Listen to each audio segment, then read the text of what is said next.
Guys.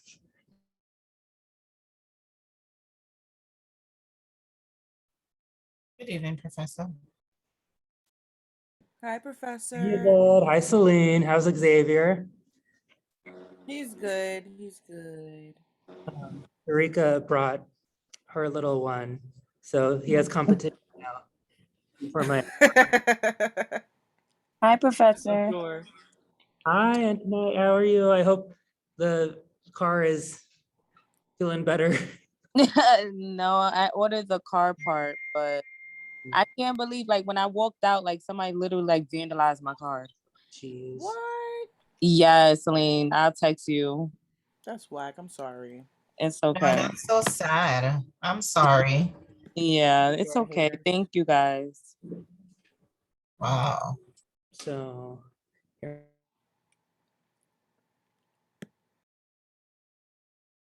Ooh, it looks so pretty down there.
Azzy? You can all see me? That- Yeah, they got it. So, as you know, it's cold as hell outside, so we're mostly on Zoom. So for those on Zoom, hello. For those who were able to make it, thank you for coming. If you don't know me, my name is Matt Caprioli. I teach in the English department, professional writing, creative writing. I'm a co-advisor for the LGBTQ club here at Lehman and an advisor for the student newspaper in Meridian. So if you're an aspiring journalist or if there's something that annoys you, you want to write about it. The other day, vending machines were down and I was thinking about food insecurity and I really wanted an article about that. Things that anger you are fruitful for writing about in the newspaper. So feel free to introduce yourself. Just say hi to me if you would like. Today, I'm honored that Xochitl Gonzalez is here with us, the best-selling author of this beautiful book, Olga Dice Dreaming. And as is custom at Lehman, I don't have Wi-Fi on my phone, so I cannot read Xochitl's biography, but I will just say she is a warm and lovely person who I just met. And she studied at Brown University after growing up in Brooklyn. Which neighborhood? Were you Sunset Park? Sunset Park. After growing up in Sunset Park, went to Brown University, then studied creative writing at Iowa workshop, which for those who don't know, Iowa is the top. It's like the best writing program. She's really good, and I'm so happy that she is giving us her time. So program-wise, Social is going to read for 10-15 minutes, and speak with me for some time. And then if you have any questions in the chat, feel free to type them in the chat. I also have a pink cowboy hat over there that you can write a question in. And if you want to remain anonymous, put it in a little hat over there.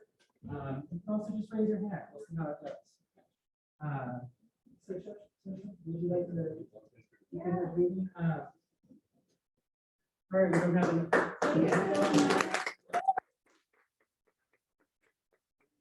Just by way, because I think it's always, I like to tell people this. I went from like a big public school and then I went away to college and then I did not study creative writing there. And then I did not start writing until like 20 years later. So I went to my 20th college reunion and then that fall I started my master's in writing. So it took me a long time. So anyway, I'm very impressed that you all are here and doing this now so early in your educational career is wonderful. So I'm going to read a little bit from the beginning, and the main thing to know is that Olga is a wedding planner for the ultra rich in New York, and she is like at a wedding. They're setting up a wedding, and she's talking to the catering staff about the napkins. These very expensive napkins. So now listen, Olga said. They were custom made just for the wedding, and the bride wants to have them for her house. What's she going to do with 300 napkins? One of the waiters interjected. He was clearly new. 600 actually, Olga offered. Always good to have extras, right? The staff laughed. She claims they'll be heirlooms. Point is, we need to be sure we keep those separated from the rentals at the end of the night, okay? The waiters nodded collectively, and like a colony of ants given orders from their queen, ran off to execute the said napkin plan. Olga did some mental math. It would take 6 pairs of hands, another 4 hours to create an optic that the guest would undo in seconds with a flick of a wrist. 290 guests to be exact. Barring a crazy incident, some overgrown frat boys spraying the bridesmaids with champagne, say, or a drunken guest knocking over the crook-a-bush display, they should end the night with between 150 and 175 brand new linen hemstitch napkins that she could steal for her cousin Mabel to use at her wedding that fall. Olga hated her cousin Mabel. Of course, it hadn't always been this way. Yes, Mabel had been a loudmouth girl who developed into a loudmouth know-it-all woman. But despite this, they had been in their youth quite close. Slowly, though, a rift had formed and expanded.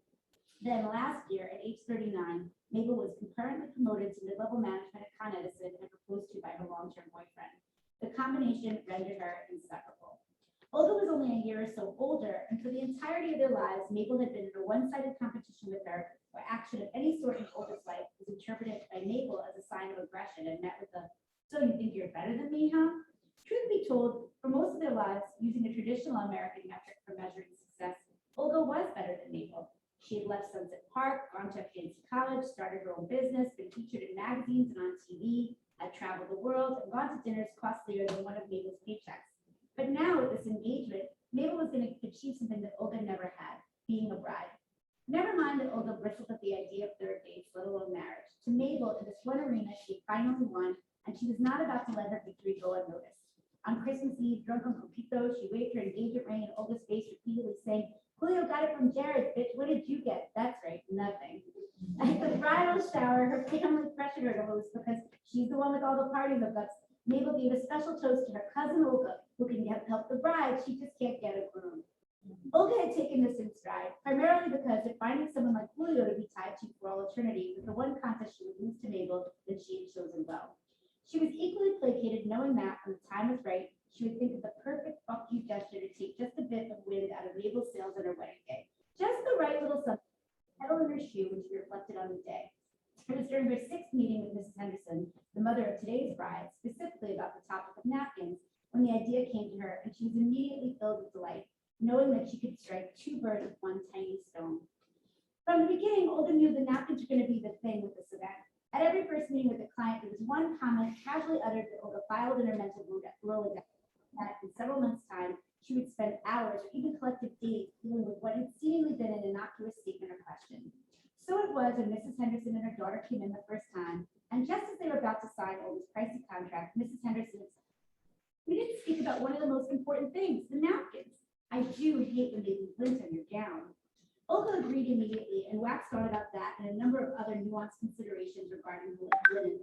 Within moments, the paperwork was signed, and Mrs. Henderson was phoning their money person to deal with the matter of getting Olga her not insignificant deposit payment. But with her one comment about lint, Mrs. Henderson revealed herself to be at best neurotic and at worst crazy. Olga had only quoted them her fee for normal rich people. Anxiety consumed her when she realized she had not charged for nearly enough. She had not been wrong. Mrs. Henderson's daughter, the bride, was a forgettable girl marrying a forgettable guy. They both wisely allowed Mrs. Henderson to do whatever she wanted at the wedding, knowing that if she was satiated, Mr. Henderson was far more likely to give them the cash they needed to purchase their own place in the Hamptons. Yet even with the bride and groom largely absent, Mrs. Henderson had kept Olga and her staff's hands full with the aforementioned napkins. What would they be made of? How wide would the hemstitch be? How would they be folded? What about the cotton? What about the hand towels in the bathroom? Was a white napkin rude? Did the same rules apply to napkins as to guests about wearing white at a wedding? Should they switch the order to ivory? Was that same quality of linen even available in ivory? Should they add in a pop of color? What would people say about a blue napkin? Would that be good luck? Would that be lit? In the end, she settled on a standard white linen hemstitch napkin, which she insisted be custom made for the occasion so that the children could have them as heirlooms. Olga easily obliged, knowing that they would cost her $7 a piece to have made by a Dominican woman she knew in Washington Heights, and that she could very easily charge the client $30 a napkin, attribute the cost to Mrs. Henderson's exquisite taste in fabrics, and pocket the difference. Of course, even a seasoned professional like Olga could never have predicted that Mrs. Henderson's neurosis about the napkins would escalate to the degree that it did. Fear that her guests would at any point be forced to use a soiled napkin gripped her. Gradually, she increased her original order of 300 napkins, essentially doubled it. Of course, knew there was simply no fallible way that her guests could possibly go through this many napkins. She also knew that telling her fear was irrational, well, that was pointless. Instead, Olga assured her that such a degree of thoughtfulness was surely the sign of a considerate hostess, while silently delighting in the knowledge that she concurrently figured out the perfect touch for Mabel's big day, while also earning a few extra thousand on this job. Olga did not see this as much as theft as an equalization of resources. Mrs. Henderson had aggressively accumulated too much of something, while her family had acutely too little. At the Henderson wedding, despite all the time and energy spent discussing, procuring, pleating, and angling these napkins, they would go unnoticed. But at Mabel's, like a black Chanel suit in a sea of knockoff Perrier Leger damaged dresses, they would stop people in their tracks. Que elegante, she could hear Kiki Lula say. She could picture her Theo Richie holding two of them over his chest and saying, "How many do you think I need to make a guayabera?" There would be countless cousins uttering simply classy as they thumbed the fabric between their fingers. This is the least Olga could do, she felt. Why should her family get to know the feeling? Why shouldn't her family get to know the feeling of imported Belgian flax against their laps? Because Mabel's father was a janitor? Because that was the job he could get after he dropped out of high school? Because he dropped out mainly because he was dyslexic? A disorder that the family only learned of, mind you, when his own grandchild was diagnosed at school, and Theo Jojo, to comfort the child, said, "It's okay, Mijo. I've seen the letters backwards my whole life, and I've been okay." Her family should have to wipe their mouths with $3 polyester rash because Theo Joseph's sister teachers were too fucking lazy to ask why he struggled with reading because no one blinked at another dumb Puerto Rican dropping out of a shitty public high school. Fuck that. Also, it was doubtless that her family would attribute this elegant touch to Olga, and that would absolutely kill Maple.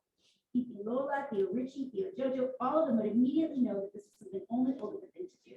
After the cousins said the word classy, then they would say Olga. That was just the way it was in your family. This was her role. Megan, Olga called out to her assistant, who was busy sorting through seating arrangements. Megan, at the end of the night, get the soiled napkins to the laundry service and have the messenger to Mrs. Henderson first thing Monday. Take the extras back to the office. Wait, aren't we sending those too? Nope. Olga knew it was coming next, but she paid for those. She did. So if you take something that she paid for, isn't that what, Megan? Because I know I'm doing is executing our client's wishes. Mrs. Henderson wants the weddings, napkins used at her daughter's wedding to pass on to her Sunday grandchildren. We're sending those.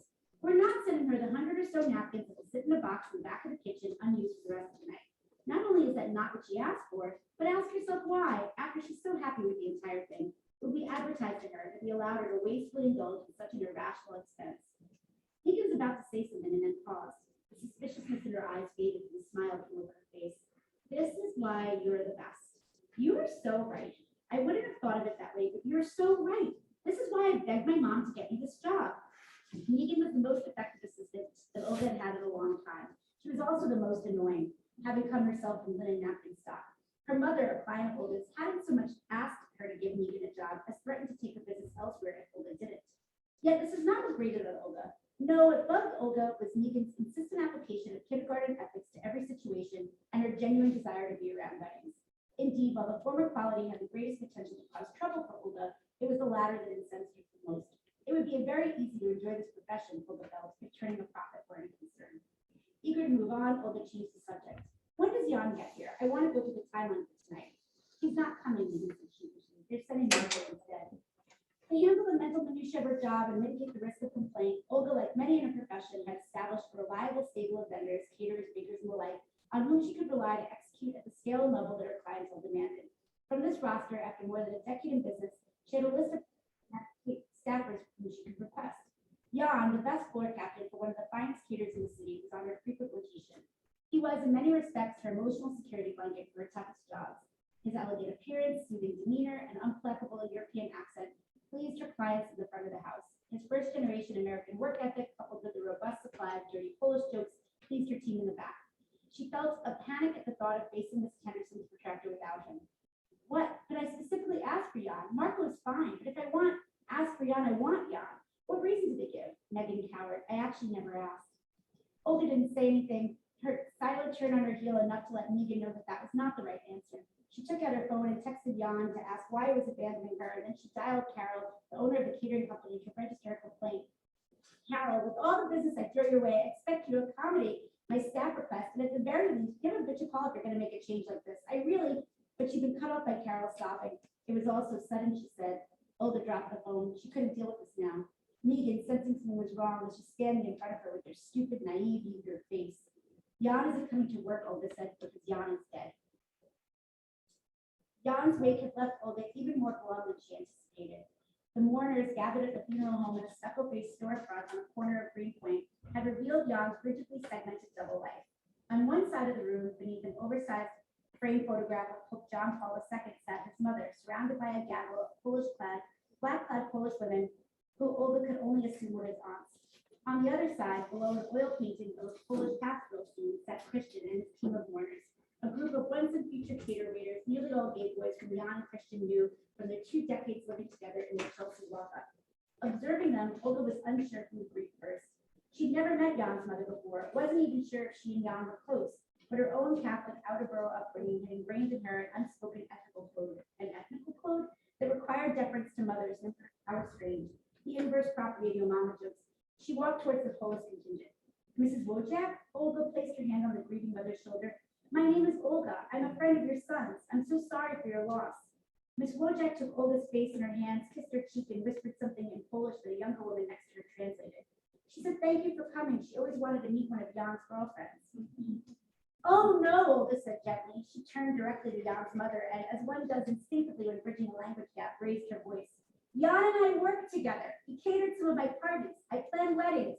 He was very hardworking. The younger woman translated to the mother, but not before throwing Olga a miserable look. After a moment, the mother laughed out loud, looked at Olga and said, "My Jan, too handsome." Olga politely smiled and turned away, relieved that the awkward exchange had come to an end, and she felt a tap on her arm. It was the translator. "Listen, I told my mother that Jan wouldn't commit to you because he wanted to play the field. If anybody else asks, can you just, I don't know, act the part?" She didn't know he was gay. The sister motioned to the photo of John Paul. "It's bad enough he killed himself. She needs to know he was gay."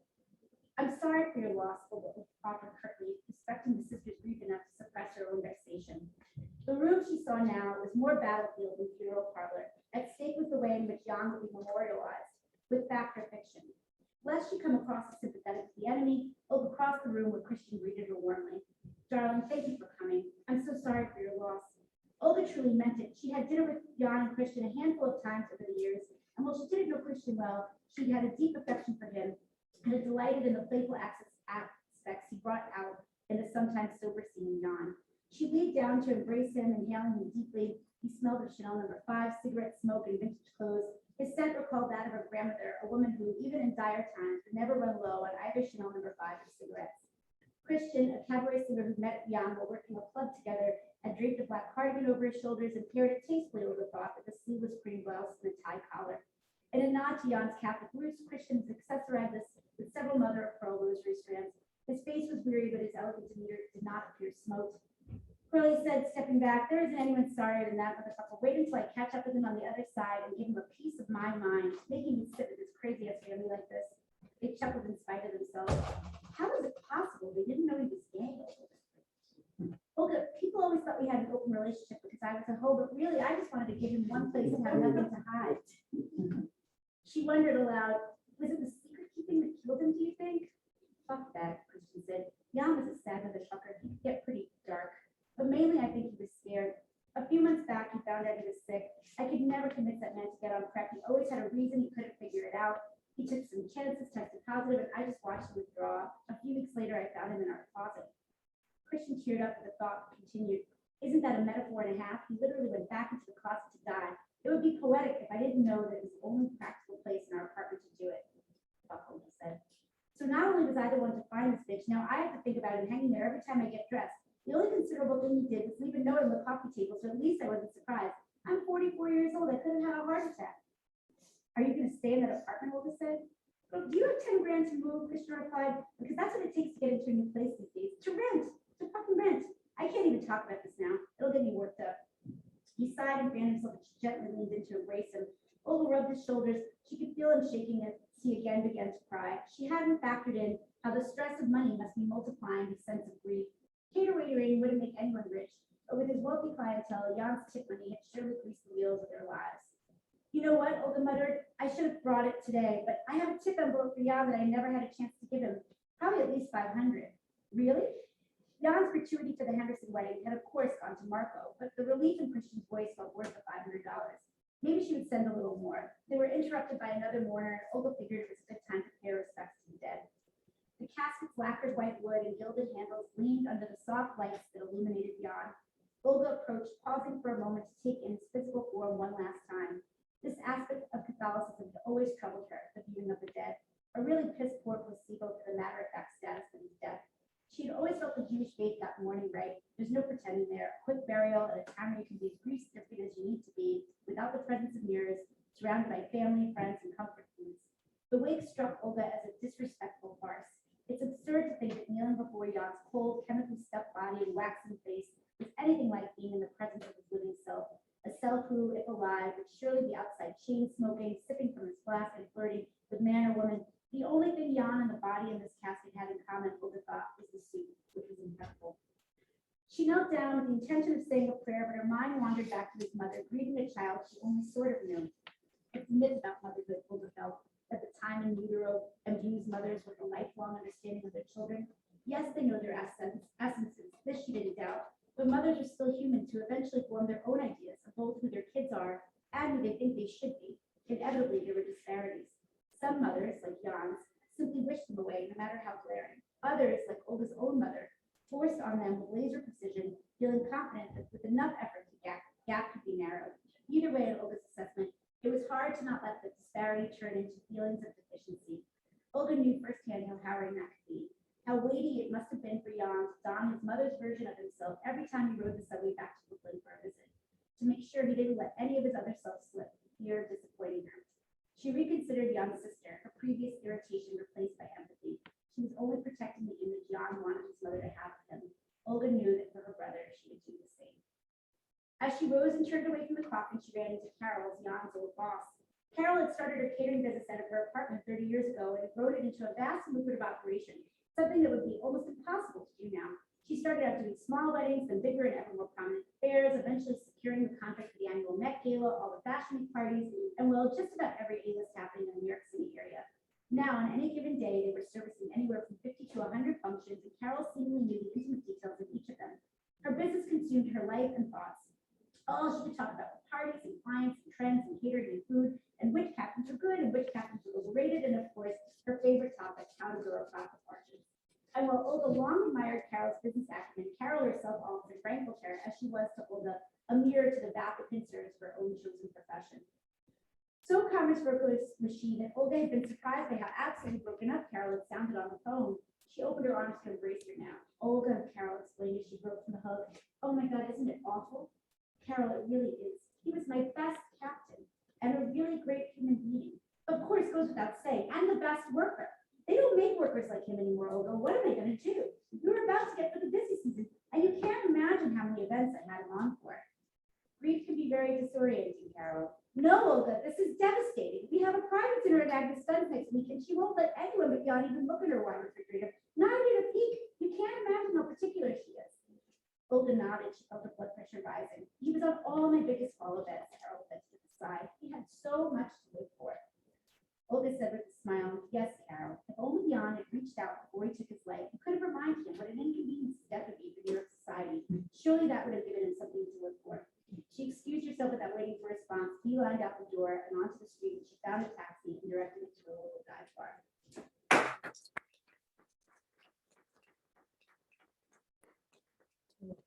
That was beautiful. Thank you. Ashley, which chair is better? Oh, yeah, which People chair know is what I better? look like, so we're. It's right in the middle, so both chairs work. Okay. We're good. Yeah, You can it's- see it? Okay, We can awesome. see the whole thing, yeah. Thanks everybody for coming and on Zoom.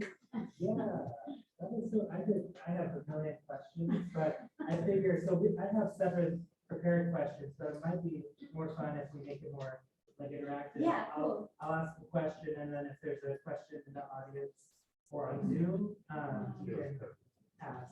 Yeah, First of all, how are you? I'm good. It's fun. I've been doing shorter readings, so I got to read a little bit more today. I was longer today. It's fun. Oh, I love Yeah, that. it's fun. I was pretty good at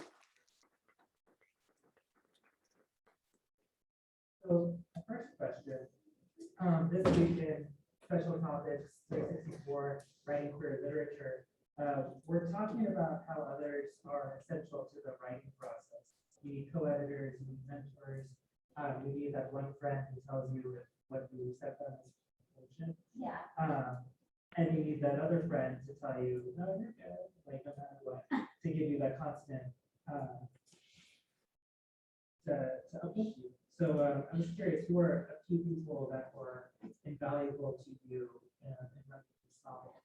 Yeah, it was funny because I wrote the first half of it in Brooklyn before I started graduate school, and I never written really fiction before, and so I was very nervous. And so I would send my childhood best friend, who kind of grew up with me in Sunset Park, and my sort of best friend, who I just respect a lot, and she's very brilliant, Latina, who aren't writers. But I would send them like every 25 pages, like the first 100 pages, like, and I'm like, what do you think? What do you think? And then I had this tiny writing group that I had like 3 people, and one woman who's still a very close friend of mine that I met at Red Loaf, actually, and she's and Afro-Latina, also grew up in New York, and then the other guy was kind of either a random white guy from the South, but like it made for like, Interject, right? Those yeah, days. Breast of the Writers Conference. So So that was the there- first thing yeah. I did, yeah, when I decided I wanted to write. I wrote an essay to apply to Red Loaf for nonfiction, and then that was kind of when I got my bearings, like what this could be or what maybe I could make of it. But yeah, so I sort of had like what I would consider my reader audience, like the people that I would one day want to see on the subway reading my book, and then I had like my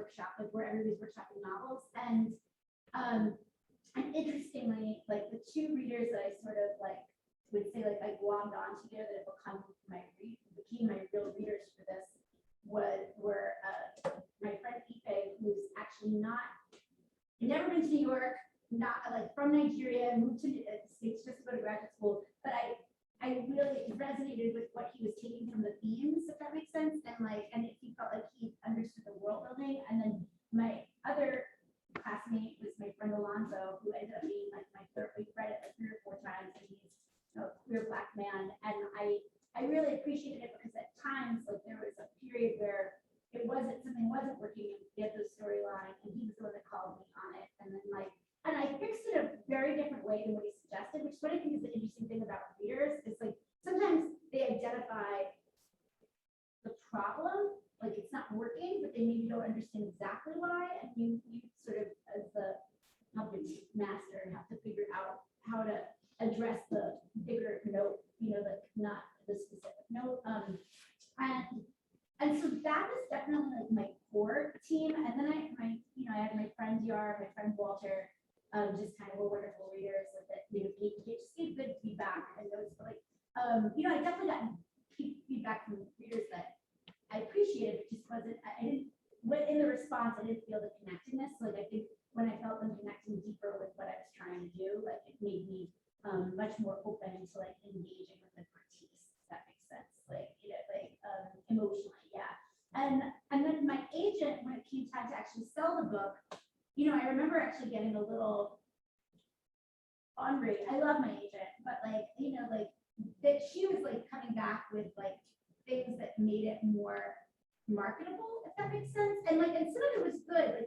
There was like a little bit more. I mean, I'm so sorry about my potty mouth. I really apologize to my mom, but that was fine. But there was some like sex activity that like was more explicit, and she was like it could be taught in upper high school if you can take this out. And I had to like weigh, do I want this scene in here or do I want it to be taught? Like I would reach a wider audience. And I think I opted, there were reasons, she would give me reasons, but sometimes I would bristle because in the beginning I would bristle a little bit at some of the feedback because like it felt like I'm like, I don't know. At that point I was very protective of like what I wanted this woman to be and what I wanted this man to be. Like particularly with her, I wanted her to be 40-ish and still have like, an intriguing sex life. Like this is a simple part of like the business storyline is kind of the hiding of that. But like anyway, it was yeah, but I definitely had a team that I leaned on of readers. But I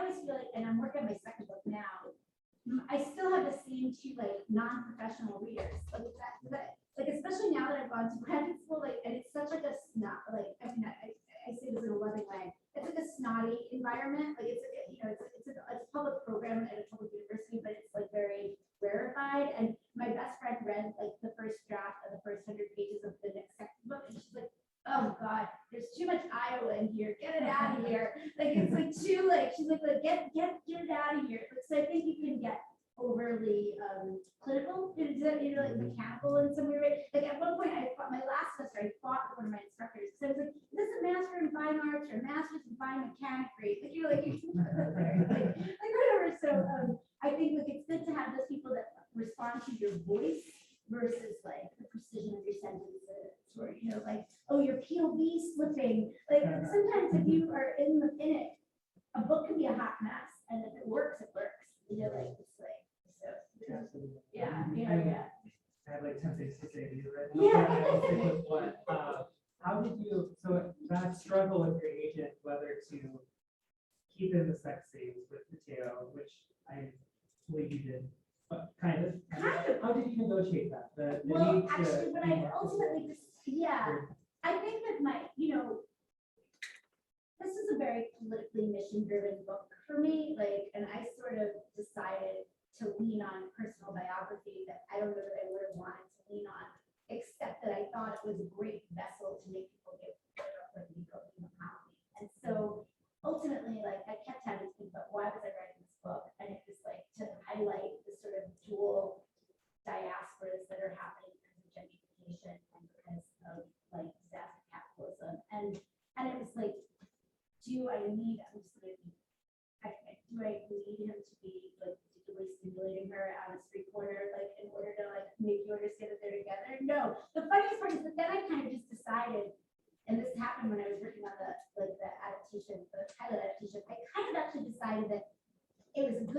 challenge, and then how can I create intimacy between people, like two people that have challenges with intimacy, where what we feel, because people are, it's a very sexy book, and I'm like, actually, the only graphic sex, or the only physical sex stuff is more with her and the other guy with Dick, and that actually what you're connecting with is their emotional intimacy. And so like, it became kind of a challenge, like, how can I make it feel that they're very close without writing them close, physically close, and because what we are responding to is them finding this emotional intimacy with each other. I mean, it was just brilliant how you hinted at the intimacy. Oh, the truth, oh, it's like, But with the socks. The socks. Yeah. I love the socks on. When Olga gets some action after the Noir bar, Yeah, I just love that. yeah. It's not a question. Yeah, Any questions so far in the audience? What are y'all thinking? Pablo, thank you for picking up the pizza, by the way. That's right. Anyway, it's a pleasure to meet you. I read your book. I loved it. Pretty much one of the, out of all the books I've had to write in college so far, this is probably my favorite one. Oh, thank you so much. I'm an inspired writer myself, and this is more of a comment, but I like how you handled the relationship between Olga and Mateo, because the lack of like physical intimacy with them when it came to like that kind of thing, it kind of just showed me more that their relationship was more on the emotional aspects. Yeah. It was less about them being, I mean, sure, they both know that they're both hot. They make that very obvious. But the connection that they make, it's more on the emotional level. And I've kind of come to a realization as I read that book, because I don't know why, but I felt more of a connection with the two of them, and for other reasons that I've recently come to an idea about myself. Thank you so much. And I just, in case in your Zoom, just sort of talking about the intimacy without the physical. But two things, by the way, like just by way of like an inspiration of that, there's just a weird sketch on Speakerbox The Love Below on the Andre 3000 album, and it's like it's in the morning after he's like had a one-night stand with somebody, and he's like thinking, he's ruminating on what he thinks she's thinking, and it's like that he actually had this really good time, and you never hear them together, but like you're getting the morning after, and that moment, like it's like those moments when it's actually more vulnerable than actual sex, like are really interesting moments to write. Like I think like the moments before and after, when it's like, you know, like I think one of the most intimate moments in the whole book is when she needs to pee and he doesn't want to let her into the house, like because it's like he just hadn't let somebody in the house like in so long, and like it's like this like it is a penetration in some other way, but like yeah, it's like an emotional kind. Yeah. I'm one of the annoying writer people who ask questions like, have your thoughts on point of view changed after writing? Oh, I did like that question. You know, I still am very happy with the choices that I made about POV. And I know that there are people on the internet that don't understand why Dick got a POV, for instance. Like, and I was very, okay, well, two things. I arrived at the multiple POV. I knew I was going to do the mom's letters. So there were already two POVs. It started with just over, but I knew I was going to do mom's. And then I started thinking about just siblings and how different siblings are, and especially in a, I don't know a better way to put this than not an immigrant family, but an ethnic family, like where like the relation to a mother culture, and that you can, as you get further and further generationally away from the mother culture, like how an older sibling can have a better command of the language or a closer tie to like whatever the home land is, like that, like maybe the younger sister doesn't have, or the younger sibling, and that was what I wanted to illustrate here.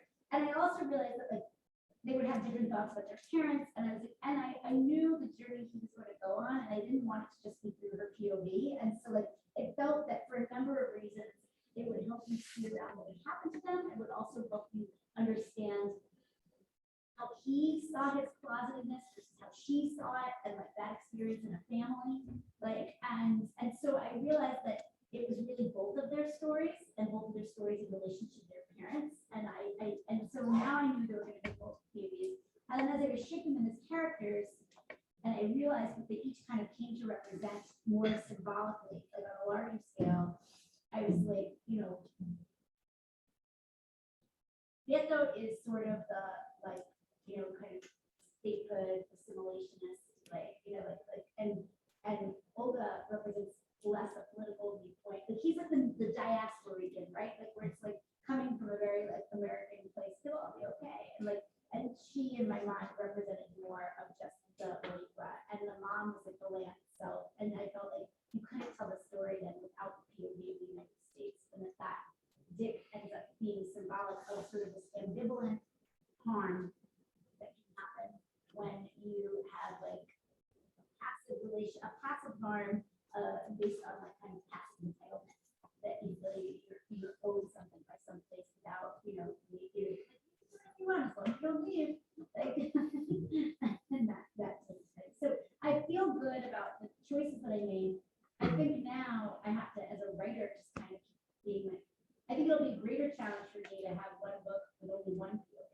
Do you know what I mean? Like when I think like sticking to that will probably be a harder thing. The book you're working on currently? That's still already two POVs. Like, like it's like I think one day I'll get more confident and be able to the way to do that without the way to get around and see the full story without having to and but for me, I also find it challenging and fun as a writer to like get into the heads of those people.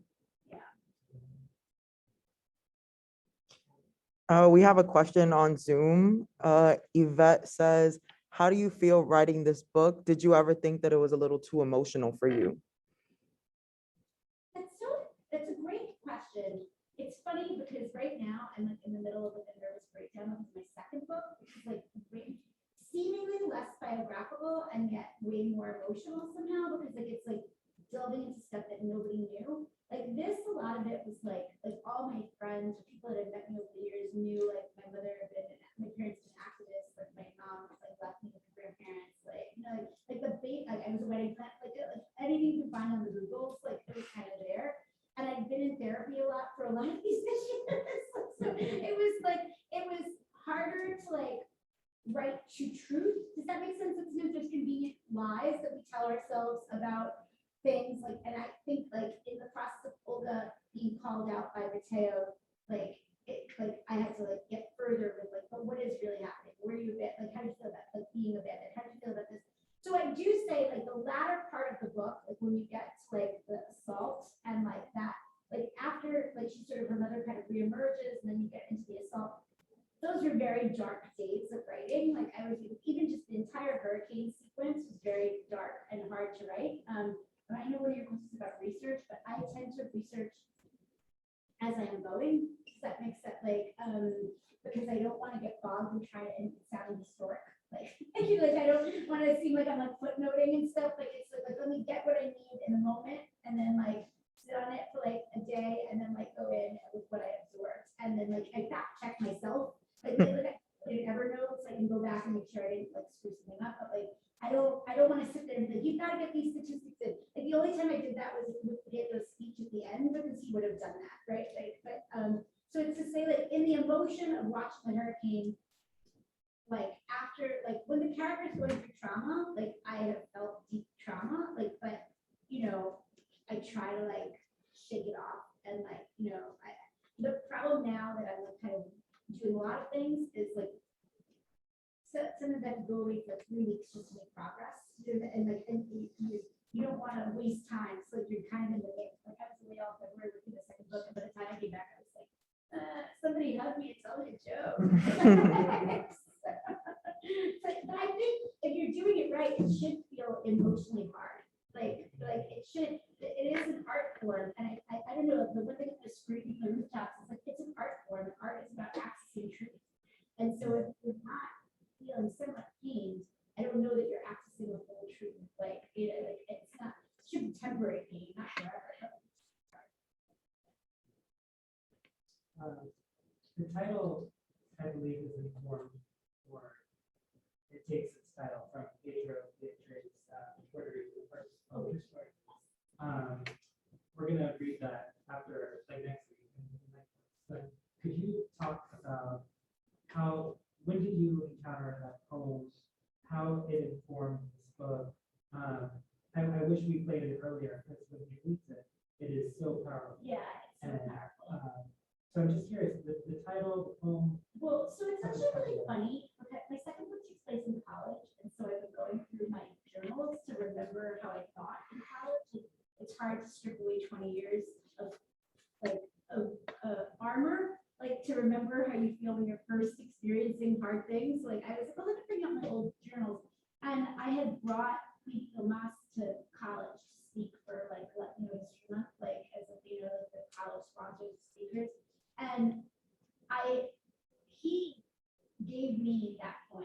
And that was like, he gave me like a bunch of these. If you haven't read these poems, you have to read these poems. And then I had grown up going to the American Poets Cafe, but like, I actually hadn't remembered that specifically until I found it in my diary the other day. But then when I re-encountered it and remembered it in the way that it shows up here was because when I got the idea for the book, I was reading this book, I talk about it in the acknowledgements, called Battle for Paradise, which is all about disaster capitalism, post-Maria. And I was listening to the Hooray for the Riff Raff album, Navigator, that had come out in 2017. And she, in her song Balante, she has the audio recording in the middle of it. It's not the entirety, but an excerpt. And then, of course, I was, oh my God, that poem. And then I went and I was like, I know the title needs to come from this poem. And part of that was because what I'm concerned with as a writer, as an artist in general, and in this book and going forward, is like, we're not taught our history, and that is essentially like cutting us off at the knees of our own strength, right? Like, and so like, we think we have to be the first person like that's doing something, and we don't understand that there's a lineage that's supporting us. And I wanted to like reconnect the dots. Like there was such a gap, like it's writers, Boricua writers, like there's such a gap in the marketplace, in the literary space in particular. Like our poems were spoken and not always printed, and like, like, and our music is oral, and like, and I think it was like to connect the bridge to that brown arts movement, that New York arts movement, that brown power movement that has not been fundamentally ingrained into our history. And like, let's see that we're building up something that already existed. And it's that sense of pride that I hope that comes from the book overall. Y'all have chills? I have chills. Try to watch this I read the short story. Yeah. And my character is very similar to me, and I found myself on time. So Yeah. reading this. I do. I think even now, it's funny, like I was in therapy and I was trying to like explain something, and I realized I had written how I was feeling in a chapter. Like I hadn't realized I was writing how I was feeling when I was writing it even. I like, that's how the character feels. But like when push comes to shove, like a year later, like, after I wrote it or whatever, and edited, like I was like, well, that's how I feel. So I do feel, I think I learned about how I feel, but I also think that I learned about other people in my life, and it gives me greater empathy to really walk. If you're really like in it, right? It's a little bit like acting. You're kind of creating a character in a scenario, you're walking them through it, and what would the reaction be? And I think that generates this like level of empathy that is a beautiful thing, and it hopefully then passes on. Yeah, I totally think it's emotional. What is your name? Ellen? Nice to meet you. Antoine had a question. I enjoyed the first few pages. I will be reading it on my way. So I wanted to know, when you were first thinking about this book, the genesis of it, who did you have in mind in terms of like the reader, and how has that changed over the course of your writing it to the finished product? I don't think that it's funny. I would say like I started out and I really wanted to write it for a lot of the Latino women that I just knew, like in the world, that I hadn't felt I'd seen the version of them that I knew, like where I don't know, like it's like trauma, based in trauma. And it's not that there isn't trauma here, like, but it's like, but she's leading on her toes and not on her heels, if that makes sense. And they're both leading on their toes and not on their heels. And so I just wanted to, I wrote it for those women and then eventually those men, like, and then maybe halfway through, I knew I wanted to make this larger point about the people, but I think that then I started to, I think that this could have a wider audience, but mainly I was really writing it for them. And I was, I was very adamant. I watched that Toni Morrison documentary, Pieces of Me, that I think it's on, Hulu, I think it's on Hulu now, but, and she talks about like trying to eliminate the white gaze. And I was very intentional. It's funny because like, I was talking to the Yarima Bonilla from the Center for Puerto Rican Studies, and she was like, you explain so much of the political history of Puerto Rico, and I was like, because so many Puerto Ricans don't know it. It's like I was like, that was not for white people. That was actually for like other people in the diaspora, like that don't know it. And so I think, but I don't explain stuff like what's Cogito, like what's this, like what's that? Like I'm like, just you'll figure it out or you won't, and I don't, like, like, and I kind of don't care. No, like I think like, and I think that because I felt very much I was writing an American book, like this is an American family. So it's like you should need to know these things and feel as unsettled if you don't know this, as I feel unsettled about not knowing about the pilgrims. Like it's a part of our history, and we should know it. Kind of ties into, I agree that I think it's separation stuff, like so many people don't know about the young lords. Yeah. Or just, and that's intentional for sure. Oh yeah. But I won't get that. This kind of ties to my next question. Lately, how have you noticed art speaking truth to power? Have you seen Olga have that impact? Yeah. I thought that, not to be so myopic because it happens all the time, but I just, it's a topic that I'm currently the most abreast about. But I think what we saw in the summer of 2019 with music in Puerto Rico and the protests, like I think mural art there is like all like has been speaking truth to power. I think we see that. I think we've always seen that in America in music. I think we saw that in the Fania Records movement. There was so much speaking truth to power. Like I think we saw, I've always seen that in hip hop. Like that's been so much about what, or especially early hip hop is about. I think in the current moment, I'm seeing it in like I'm seeing it in like I'm seeing it in like I'm seeing it in these musical artists. And I'm starting to see it. I think actually you're seeing it a lot more in queer fiction.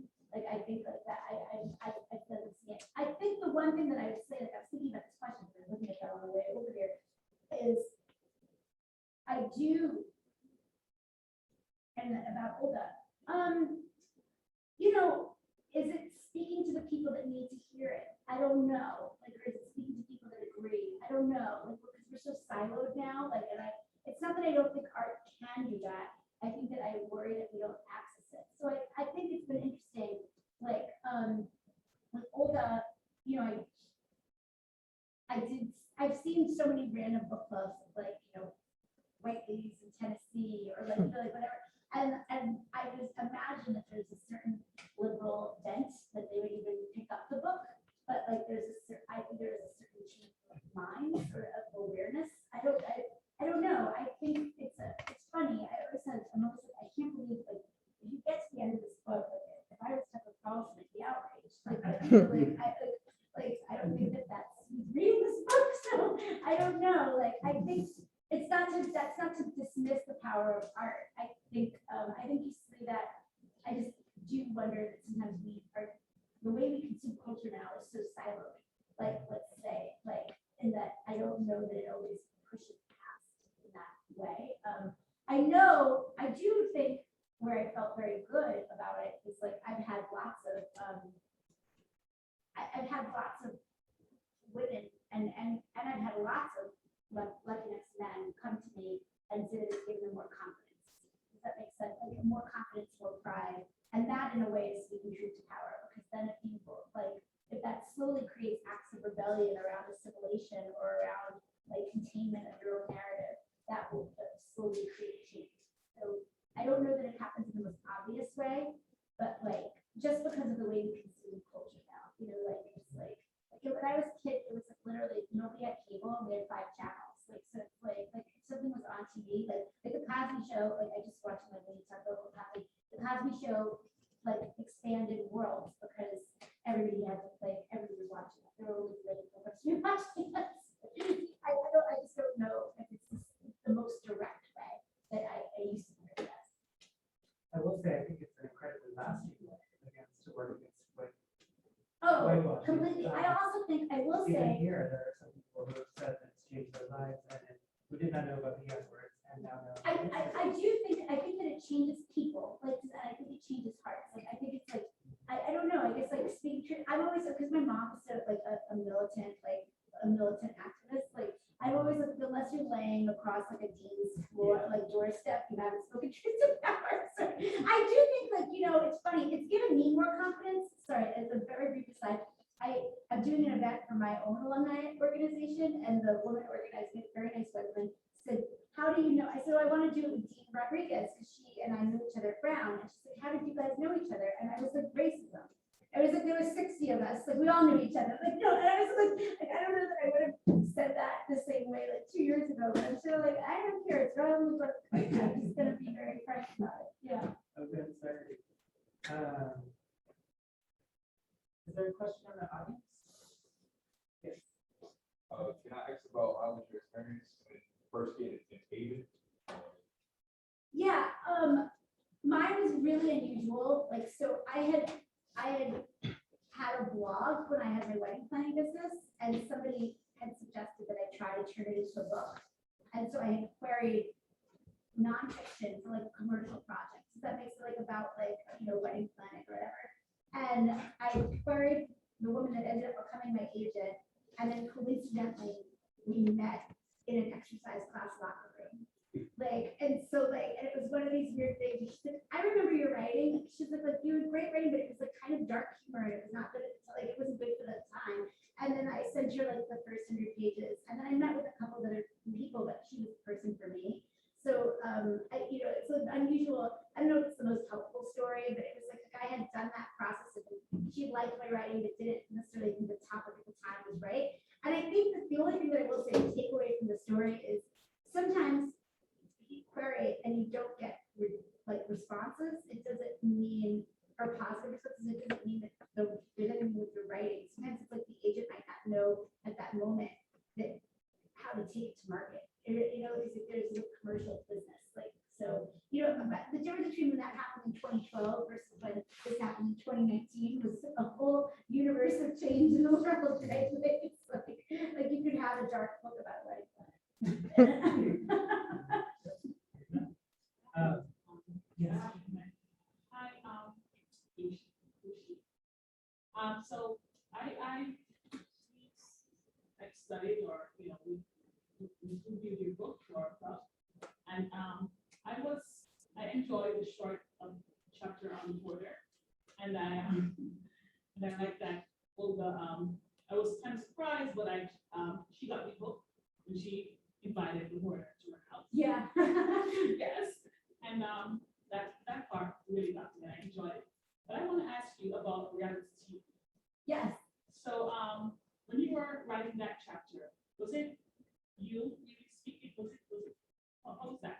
Well, and it's funny that you say that. Yes, it was. It's like I definitely had done that. And I think that actually some of that language I took out of a personal essay that I'll never publish. Like, and I felt like I was going to loan that to, you know, I decided I was going to allow Olga to be me without therapy. So like I started going to therapy when I was 30, and like this was like I started this book when I was like 41. So there was enough years of change, if that makes sense. But I thought, I think that was a time that was, it's funny, it's like the ways in which, you know, a friend of mine, a Latino friend of mine said that it took her a really long time to read the book because she's around my age. She would have to stop and put it down and think about tiny moments when she had compromised herself and forgive herself for them. Like, and seeing them in Olga, she would forgive herself for them. And so like, I think this was my way of putting something out there that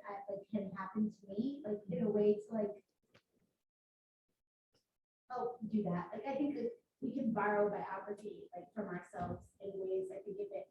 And also, it totally is like a real way, like, you know, I think you see somebody has a business that looks so good on social media, and like, you don't understand all of the, like, and it was important to me that she be an entrepreneur. Like, that was part of why I also borrowed my own profession, because so many women of color are entrepreneurs and self-employed, because it's like just that you're your own glass ceiling in some way. Like, you're not like hitting this constant frustration of like promotions and this and that. And so like, I think, you know, I just wanted to put a little bit of reality in those details. And I also think it's just so true of our era, right? Like, it's like reality TV, like, it's just so, it's like, I wrote about Weddings for the Atlantic, a wedding planner for the Atlantic, and she of course was also a real housewife. Like, you know, like, it's like, you know, like, it's just sort of what where our culture's kind of gone. And this idea, I think the line is like, she mixed up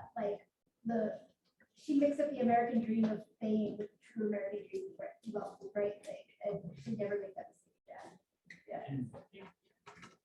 And for context, Olga is invited to be part of a pilot called Spice It Up, Yes. where she is to be the wedding planner to go into mostly rural. Yeah, homes, like, yeah, And then middle America. Middle Yeah. America, and it doesn't get picked up because it turns out white people don't like a woman of color coming in, telling them What to do. what to do. Yeah. But Spice It Up, I have to ask, is that based on the name? Spice It Up, I mean, you couldn't make it up. Like, Spice It Up was a sizzle reel concept that I was like asked to do for a now defunct cable network. My best friend and I did it, and like, when it was over, we like hung our heads in shame and went like, I don't know, like, we got terribly drunk.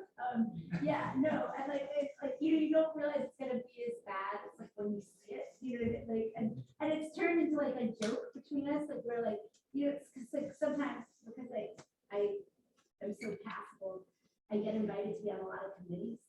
Like, it's like I check a box and make everybody feel really comfortable. And so like, I always like, what do you think this is about? I said, I don't know, but I think you're gonna ask me to spice it up when you get there. Like, it's nice. So it's like, it's become like a euphemism for like performing for performativeness in some way. And I think I'm increasingly less inclined to ever do it anymore. It's lovely when that can become like I'm thinking of this poet, Toy Garrett. She once wrote, joy is an act of resistance. Yeah, totally. I feel like that's a beautiful example of that. Totally. Yeah. I totally get that. It's funny, like, and even that, like I was just saying to somebody earlier, there are parts of the book, like that scene with the audition for Spice It Up. I read that. I would never read that. I went to a place for like, it was like 75, like, you know, professionals and moms, like it was a private event, whatever. And I read it for them. I would never read it in another group. Like, I would only read that for them. Like, does that make sense? It's like who is your audience and how are they receiving it? And like I knew that was like, in that case, it's like everybody's gonna think about all the time that they've been metaphorically made to spice it up, and like, and I was this is okay here. It might not feel okay in another. Yes, hi, I'm Shane, I'm a professor here. Oh, How do you pronounce your first name? such a, Sochi. yes. Okay. I have two questions. One comes from a student. They want to know, what did you want to transmit with the cover of the girl on the book? Oh, And yeah. what does it mean to you? I love her so much, and I sent like very excruciating mood boards to the design team and the marketing team at Flatiron, and I'm sure they thought I was nuts about like with like an historic lesson and the Puerto Rican flag and what color blue means independence and what color blue means First Nation. And so they came back with this, I guess, a couple slight variations, and everything does mean something. So this is obviously like the skyline of Brooklyn is in her body, and then the green is the tierra of Puerto Rico, and the pink is the hibiscus, which is the flower of Puerto Rico, and then the blue is the blue of the independence flag, and then the stars are from our flag, obviously. So it all does mean something, and then even the whole kind of like Andy Warhol-esque thing that's going on, like it's more of an homage to like street murals, which is are such a big part of, as we all know, like in the Bronx and Brooklyn and Puerto Rico, they're huge. And so like, I wanted it to kind of pay homage to that. And I've been having like weird anxiety because usually they change the cover when the book that comes out. And like so I don't know what's gonna happen, but I love her. And she just did such a beautiful job. I have a second question, it's a craft question. So in your interview that we got, the email, I saw the last question was about the process, and I really love that you were talking about some of the models that you read. That was so fascinating because as a writer, I know we are confronted by, which direction do I go in? Where do I start? How do I do this? Like, it's a big project. It's not a short story. What goes first? What goes in the middle? What goes at the end? And so, why those books? Those ones you mentioned, which I can't remember all the names, but I probably mentioned Fortress Okay. I probably mentioned Fortress. I always talk about Fortress Sociology by Jonathan Lethem, which is like one of the first. I think it was one of the first gentrification books, like because it came out in like 04 or 05, and it's big and weird and it's like magical realism. And then I reread the Russian Debutante's Handbook. I'm sure that it probably talks about that by Gary Steingart, and that I reread because I remembered it being very funny, but it also deals with multiple worlds. Like he's like a Russian immigrant in New York, also kind of transitioning, and then goes back to Russia. It's like you're kind of in two places. And then I reread, like I know you read Bonfire of the Vanities, which is Tom Wolfe. I reread The Sellout by Paul Beatty, which if people haven't read it, it's like, oh my God, that book. Like I love that book. I read that for voice because it's completely unapologetic. It's absolutely taking up prisoners. It's straight satire. Like it's like TV satire, but it's straight satire. And it's hyper local to like LA and unabashedly so. And so like I really wanted to go in, and that's actually first person, it's very like it's relatively slim person, but yeah, I think I was looking for different things in each thing. Like I think I was looking for like sense of place. I think I was looking for voice. I think I was looking for scope. I think I was looking for things that I wanted to not leave on the table. Like, I went to the Tom Wolfe because of class. Like, I remember that book just going so broad about class and just worlds, like the multiple worlds in one city. So, yeah, I think I go hunting, if that makes sense. Like, the other day, because I worked on a second book and I reread The Shining, like, right? Because it's like about, there's an aspect to that book that's sort of about like emotional claustrophobia in an abusive relationship, like a psychologically abusive relationship. I was just curious about how was that written, like I went in not for horror, but like for that other thing. You go hunting kind of. Yeah, for me, that's yeah. So unfortunately, we're about that time. I just would like to ask you one more question. Yeah. And I'm going to combine two questions. Okay. What advice would you offer to straight writers who wish to portray LGBTQI plus characters? And Latinx has recently been trending on Twitter. Yeah. Tucker Carlson, I imagine, would ridicule the word. So I wanted to ask first, advice for straight writers on writing queer characters. Second, what are your thoughts on Latino versus Latinx? I read that article. Notions Yeah. of authenticity. Yeah. So I think about writing queer characters, I think that first of all, why are you including the character in the story?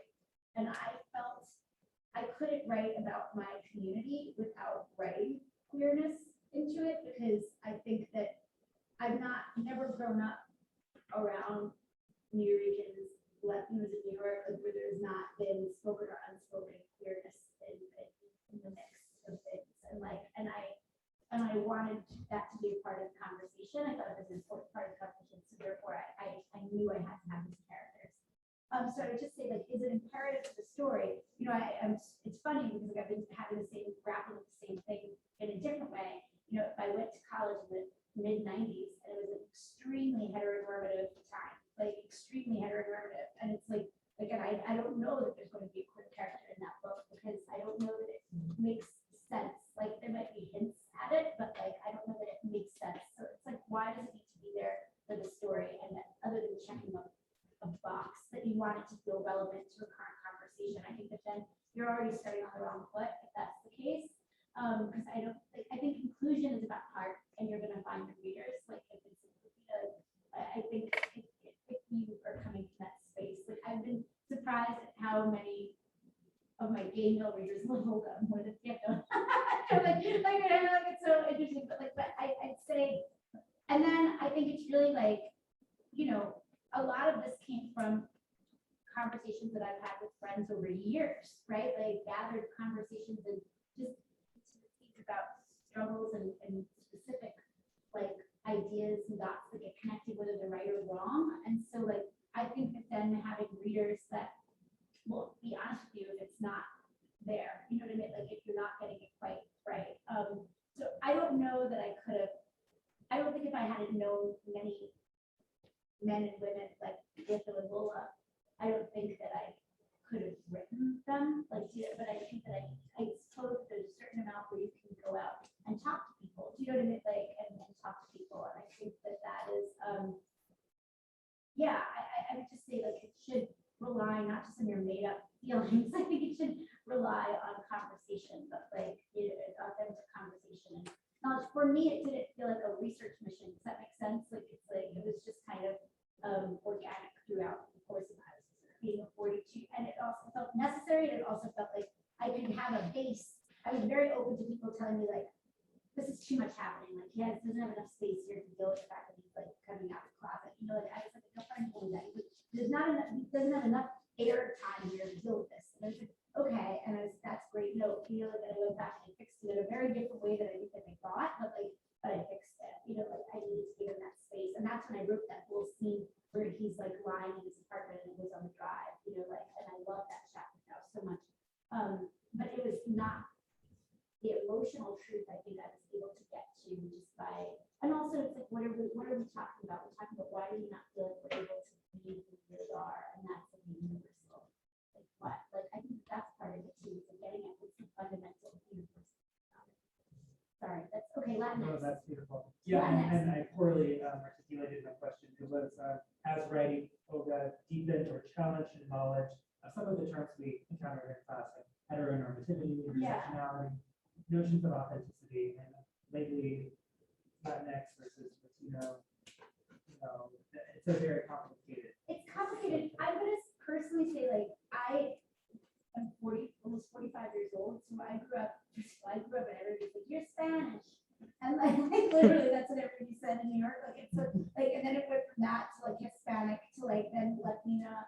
Like, and so I use Latinx more because I want my gender non-binary community members feel seen and acknowledged and not forced. So I actually use it more.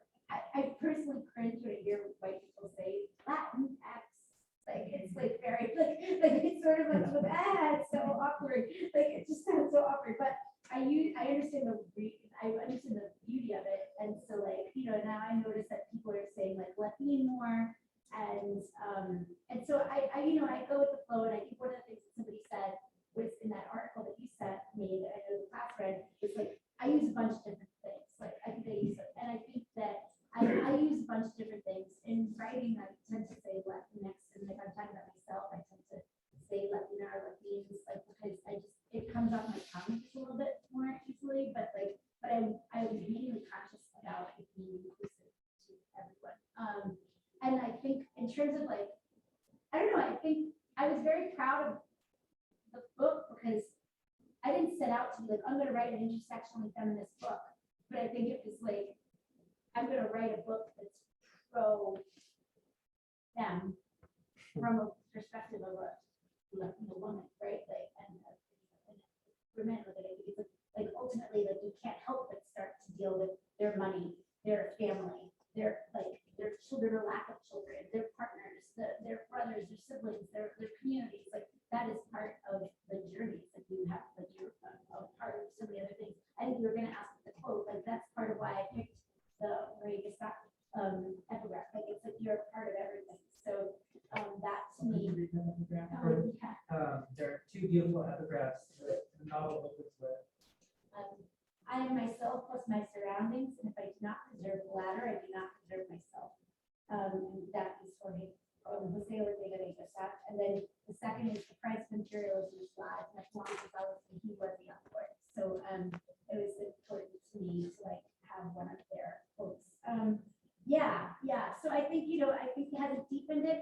I think it's made me very affirmed in my like sort of systemic, my own political and I think it clarified a lot of things for me, particularly like in that intersectional space. I think about like our community and like in sexuality and queerness in general. Like I think like it's just sort of broadened it for me and made me very firm in our perspective versus like I think up until now, not up until now, but like I think you're taught everything from kind of a white lens. That makes it like you're taught feminism from a white lens. You're taught like community organizing. You're taught all of the history and I think this was when I said I wanted to get the white gaze out of the book.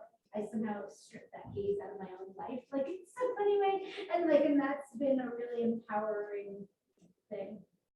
And people's reactions to the book has only made me feel more empowered in our power together. Yeah. Like, great way to end. So thanks for saying that.